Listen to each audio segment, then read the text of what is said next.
Con el objetivo de prevenir lesiones, hoy les presento nuestro trabajo sobre lesiones en el rugby y nuestras recomendaciones para poder planificar una temporada sin lesiones.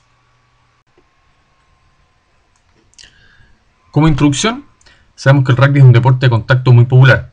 Además, es un deporte de alto riesgo de lesiones. A partir del profesionalismo en el año 95, la incidencia de lesiones fue exponencialmente en aumento, lo que se ha logrado estabilizar durante la última década. Además, sabemos que los datos sobre lesiones en equipos juveniles es bastante escaso. Lo objetivo de esta presentación es presentar un estudio de incidencia de lesiones para podernos contestar las siguientes preguntas. ¿Quiénes son los jugadores que más se lesionan? ¿Cuáles son las lesiones más frecuentes? ¿Cuándo ocurren estas lesiones? ¿Y cómo ocurren las lesiones? Pudiéndonos contestar estas preguntas, podremos plantear de mejor manera estrategias de prevención para poder disminuir el número de lesiones en nuestros jugadores. Para esto presentamos nuestro estudio descriptivo de lesiones en la selección chilena de rugby menores de 20 años. El objetivo de este trabajo fue realizar un análisis descriptivo de las lesiones ocurridas en la selección de rugby juvenil de Chile. Además, como objetivo secundario, fue describir las diferencias entre los factores relacionados a las lesiones entre los backs y los forwards. ¿Por qué es importante realizar este tipo de trabajo? Porque a partir de ello y contestando las preguntas mencionadas, podemos desarrollar de mejor manera estrategias preventivas para disminuir nuestra incidencia de lesiones y de esta manera planificar mejor nuestras pretemporadas y temporadas. El trabajo se realizó durante enero del 2008 y abril del 2009. Se registraron todas las lesiones ocurridas durante los partidos, entrenamientos y campeonato mundial juvenil. Y para esto se usó el Consenso Internacional de Lesiones en el Rugby, que es un protocolo creado y difundido por el IRB para el registro de lesiones en el rugby.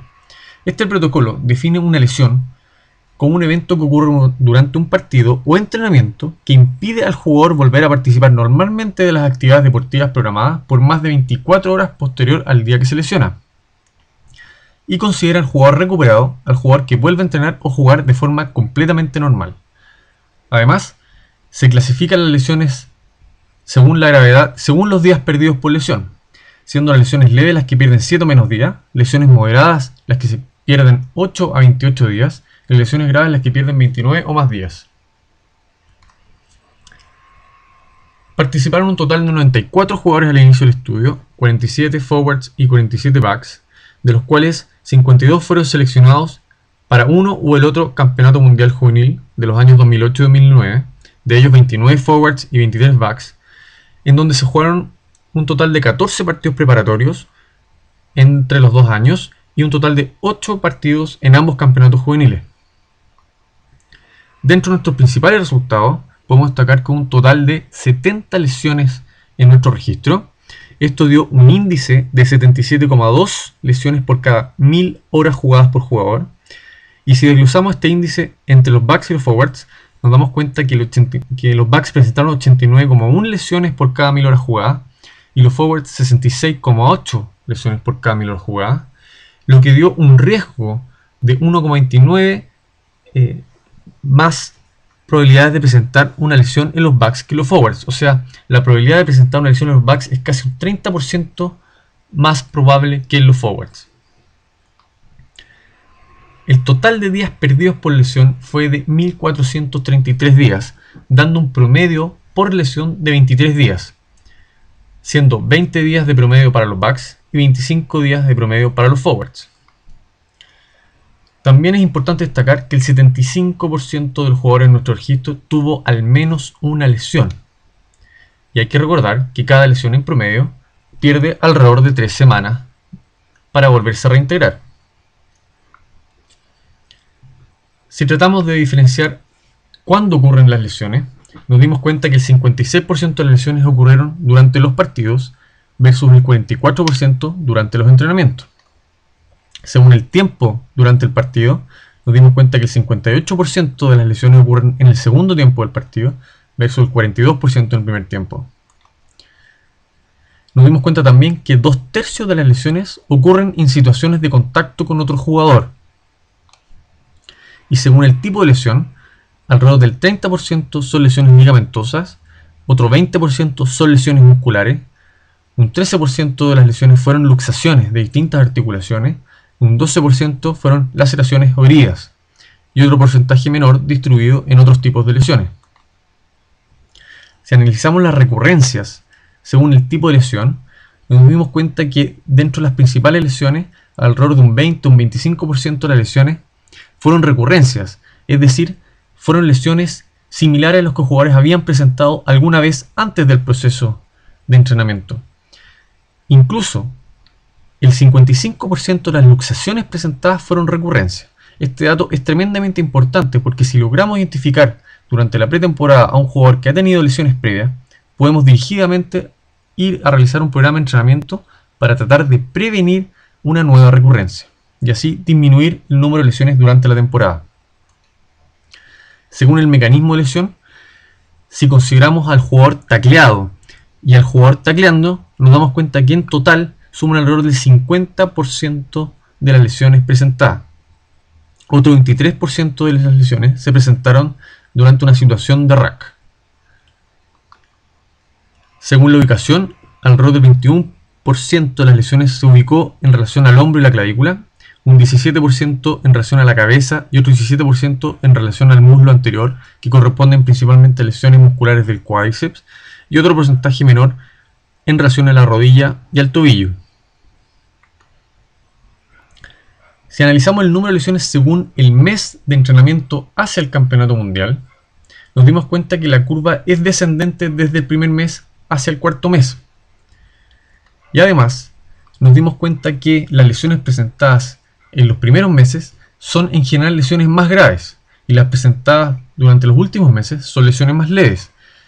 Si recordamos la curva del gráfico anterior, podemos concluir que en los primeros meses presentamos un mayor número de lesiones y además son lesiones más graves. Hacia el final del periodo de entrenamiento y de preparación, las lesiones son en menor cantidad y lesiones más leves.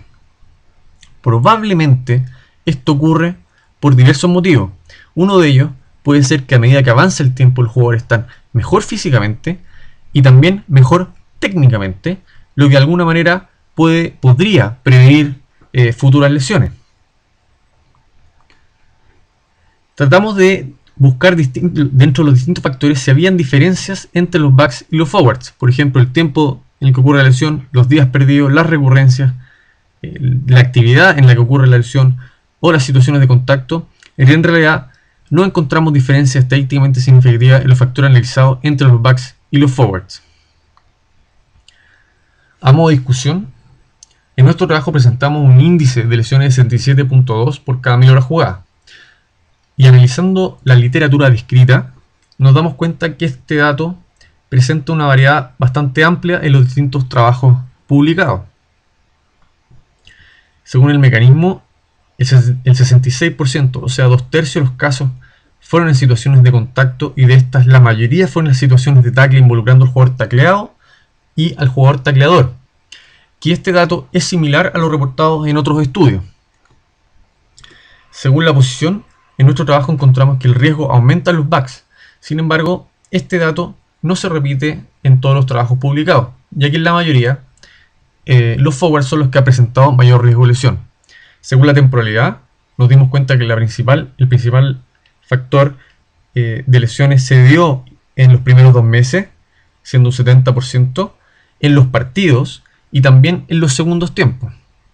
Y según el tipo de lesión, las principales lesiones presentadas fueron ligamentosas y lesiones musculares. Y de todo esto, alrededor del 20% fueron recurrencias. A partir de todos estos datos analizados, ¿cuáles son nuestras recomendaciones? Durante la planificación de la pretemporada, es tremendamente importante realizar un buen entrenamiento físico bien planificado y bien llevado. Y además de entrenamiento físico, es tremendamente importante tener un entrenamiento técnico de las situaciones de contacto, que como bien describimos, es uno de los principales factores de riesgo para presentar lesión. Por lo tanto, hay que realizar un entrenamiento dirigido, técnico, de situaciones de tackle, de situaciones de rack y de scrum. Y para esto recomendamos entrar a la página de la irbrugbyrady.com, donde encontrarán un manual técnico con muchas fotos, muchos videos, para poder difundirlo en los entrenamientos con sus equipos. Además, durante una pretemporada deberíamos evitar un número importante de partidos, ya que sabemos que mientras más partidos se jueguen, más probabilidades de tener jugadores lesionados. Además, durante la pretemporada también recomendamos evitar situaciones de tackles reales durante los entrenamientos y los partidos preparatorios, para así evitar situaciones de mayor riesgo de lesión. Y además, realizar partidos más cortos, ya que como bien demostramos, la principal cantidad de lesiones ocurre en los segundos tiempos y hacia el final de los partidos. Es muy importante también realizar una buena evaluación precompetitiva, ya que en esta instancia es cuando podremos identificar antecedentes de lesiones previas. Y una vez identificando lesiones previas, podremos programar situaciones de entrenamiento especializado para lograr prevenir una nueva recurrencia y así evitar nuevos lesionados en nuestro equipo. Ahora, si presentamos lesiones, es muy importante realizar un diagnóstico precoz para así poder realizar una rehabilitación precoz y lograr disminuir el número perdido por lesión, que como bien demostramos es de aproximadamente 3 semanas. Como conclusión, sabemos que existe un alto índice de lesiones y días perdidos por lesión, y si queremos responder quiénes son los que más se lesionan, podemos decir que según nuestro trabajo son los backs los que presentaron mayor riesgo relativo de lesión. Si queremos responder la pregunta de cuándo se lesionan nuestros jugadores, tendríamos que decir que son principalmente los 2 primeros meses de preparación, durante los partidos y durante los segundos tiempos. ¿Cómo se lesionan?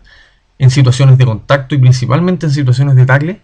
¿Y qué es lo que más se lesionan? En general, hombro, lesiones de la cabeza y del muslo anterior, que corresponden a lesiones musculares del cuádriceps. Y de estas son principalmente lesiones ligamentosas y lesiones musculares. Les recordamos entrar a nuestra página de Facebook de RugbyMed y darle un me gusta, comentar y dejarnos sus dudas para así nosotros poderlos ayudar.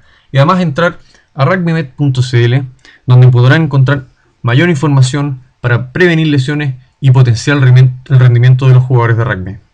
Muchas gracias. Si tienen alguna pregunta o quieren compartir su experiencia, escríbenos tus comentarios. Además, los dejo invitados para nuestro próximo capítulo. Gracias.